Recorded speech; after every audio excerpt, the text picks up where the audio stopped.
Hi friends, welcome to cafe with Nikunj. आज मेरे साथ मेरी भतीजी सुहानी भी है। से हेलो। ओके, तो शुरू करते हैं आज का रिवीजन सीरीज। आज हम मे 4 का जो एडिटोरियल पब्लिश हुआ था उसमें जो difficult words and phrase use हुए थे उसको देखेंगे। ठीक है, तो बहुत सारे वर्ड्स हैं, वो वर्ड्स एंड फ्रेजेस बहुत है, 21 इन टोटल। ठीक है, पहला वर्ड है वे। वे का मतलब तो बाहर तो आप सब लोग जानते होंगे, लेकिन जब ये एज अ वर्ड यूज होता है तो इसका मतलब होता है कंसीडर केयरफुली। ठीक है, मतलब सोच विचार के करना। वर्ब है ये, मैंने पहले ही बता दिया है। और जो यूजेज है वो लेके आए हैं कि the decision of quitting from a job weigh heavily on my mind. मतलब कि जो मेरा जॉब छोड़ने का निर्णय था उसको मुझे केयरफुली कंसिडर करना पड़ा, सोचना पड़ा। ठीक है, next word we have got is precedent. Precedent का मतलब होता है an example that is used to justify similar occurrences at a later time. एक ऐसा एग्जांपल जो कि जस्टिफाई करेगा सिमिलर ऑकरेंसेस को बाद में। ठीक है, मतलब अभी समझ में आ जाएगा। नाउन है ये। This case could serve as a president.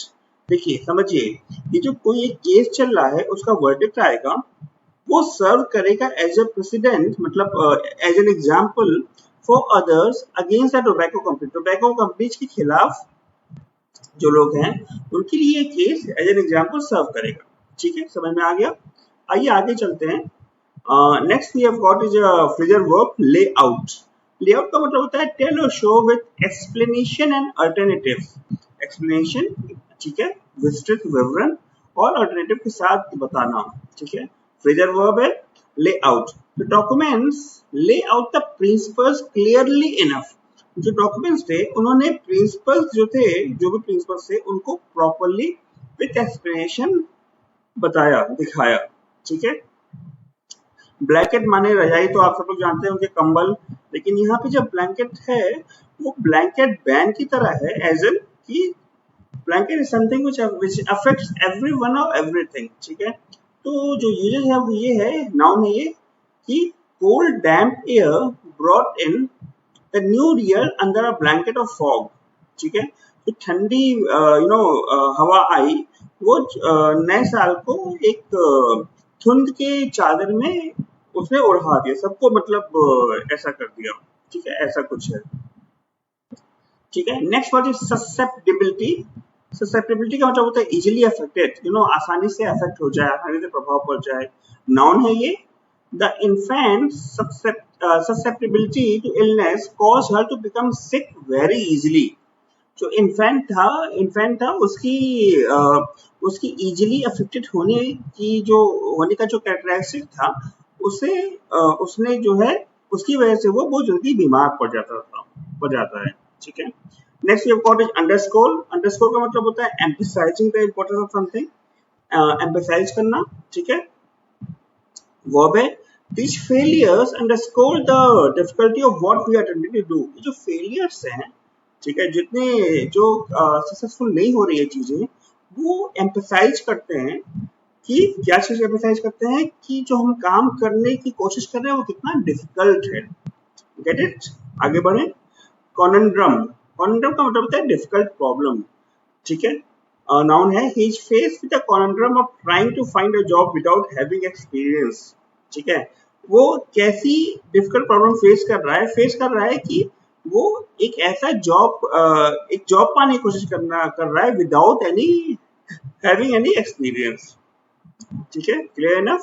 बिसीज का मतलब होता है सराउंडेड, एडजेक्टिव है। She was besieged by so many problems that she got discouraged. वो इतनी सारी समस्याओं से घिरी हुई थी कि वो हतोत्साहित हो गई, डिस्करेज्ड हो गई। Next is woefully, adverb, in an unfortunate or deplorable manner, बहुत ही क्या बोलेंगे, संयोग का उल्टा। ठीक है, अनफॉर्चुनेट को something which is not fortunate. ठीक है, ये कहेंगे इसको। एडवर्ब है public expenditure on the art which woefully inadequate, बुरी तरह से कह सकते हैं। ठीक है, जो पब्लिक एक्सपेंडिचर है आर्ट्स पर वो बुरी तरह से बहुत ही कम है, मतलब। ठीक है, नेक्स्ट वर्ड इज आउटस्ट्रिप। आउटस्ट्रिप मतलब होता है गो फार अहेड ऑफ, मतलब आगे जाना। ठीक है, एज अ वर्ब यूज हुआ है।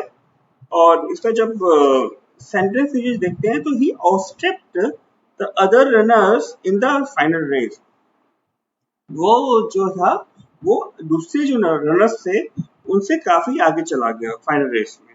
ठीक है, इस टाइम मतलब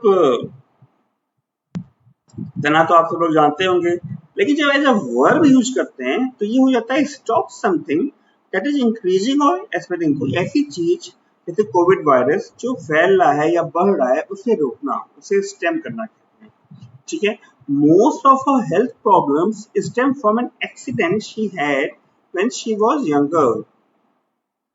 आई एम सॉरी, यहाँ पे यस, यहाँ पे मैंने सही सेंटेंस नहीं दिया, आई एम वेरी सॉरी। ठीक है, इसको हम जो उस दिन यूज हुआ था उससे लेके देखते हैं, एक मिनट।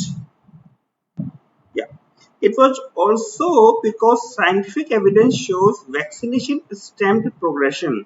ठीक है, ये इसलिए भी है क्योंकि साइंटिफिक एविडेंस जो था उसने दिखाया था कि वैक्सीनेशन जो चीज फैल रही है उसको रोक पा रहा है। ठीक है, progressing to severe disease and the priority was to save life.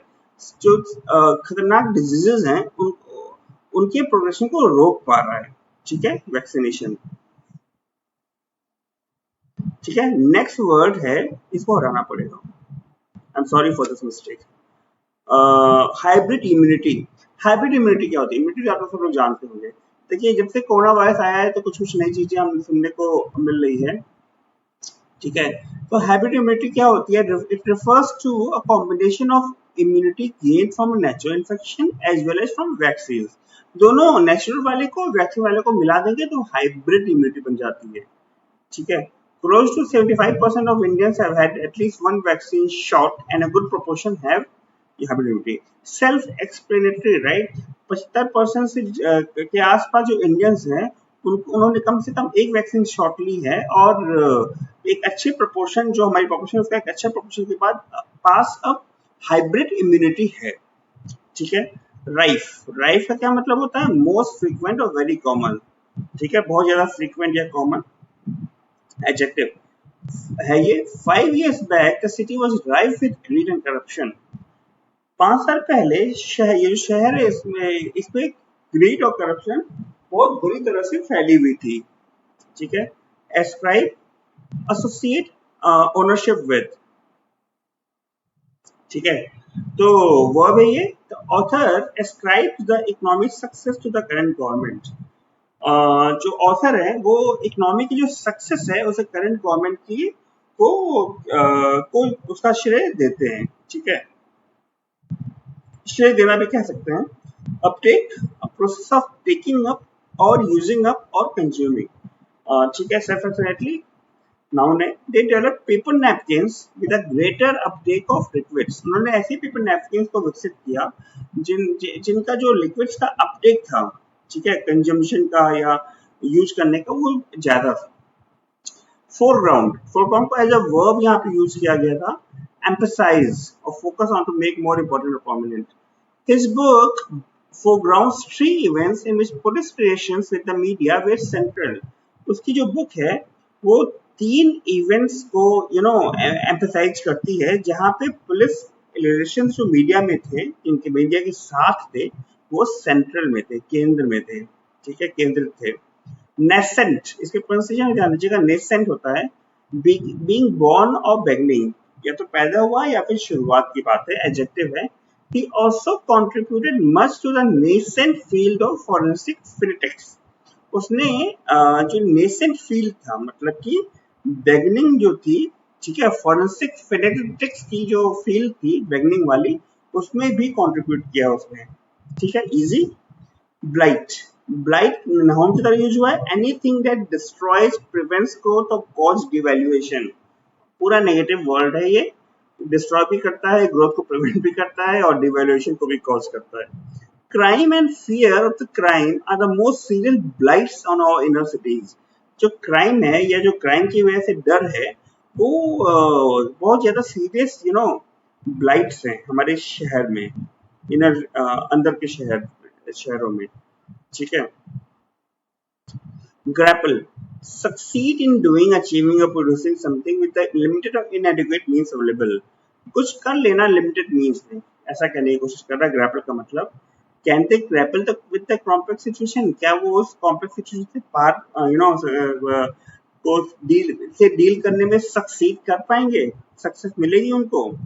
Discourse है अगला word, a formal treatment of a subject in speech और writing such as sermon on dissertation. जो पेपर्स वगैरह होते हैं ना, पीएचडी के पेपर्स हो गए या ऐसा कुछ, उसमें डिस्कोर्स के होता है जब किसी सब्जेक्ट को ट्रीट करते हैं, ठीक है, उसमें। और जो सेंटेंस है वो मुझे इस पैसे से उठाना पड़ा क्योंकि सेंटेंस मुझे मिल ही नहीं रहा था ऐसा कुछ।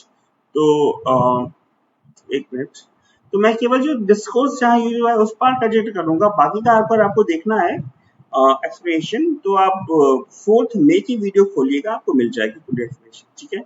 It is judicial reasoning that influences policy and future discourse when the facts on the ground change. जो जुडिशियल रीजनिंग है, ठीक है, जो पॉलिसी को इन्फ्लुएंस करती है और फ्यूचर का डिस्कोर्स कैसा रहेगा, यू नो, ठीक है, क्या चीज का, जिस चीज के बारे में बात हो रही है, व्हेन द जब ग्राउंड के फैक्ट्स चेंज हो जाएंगे तो फ्यूचर का जो ट्रीटमेंट है किसी चीज का वो कैसा रहेगा, ये कहने की कोशिश कर रहे हैं। Next, finally we have got an idiom at the forefront, मतलब in a leading position. Education remains at the forefront of the state planning. Education जो है वो लीडिंग पोजीशन में रहती है स्टेट की प्लानिंग में, ठीक है। तो ये था आज का सेशन, ठीक है। होपफुली आपको काफी सारे वर्ड्स समझ में आए होंगे।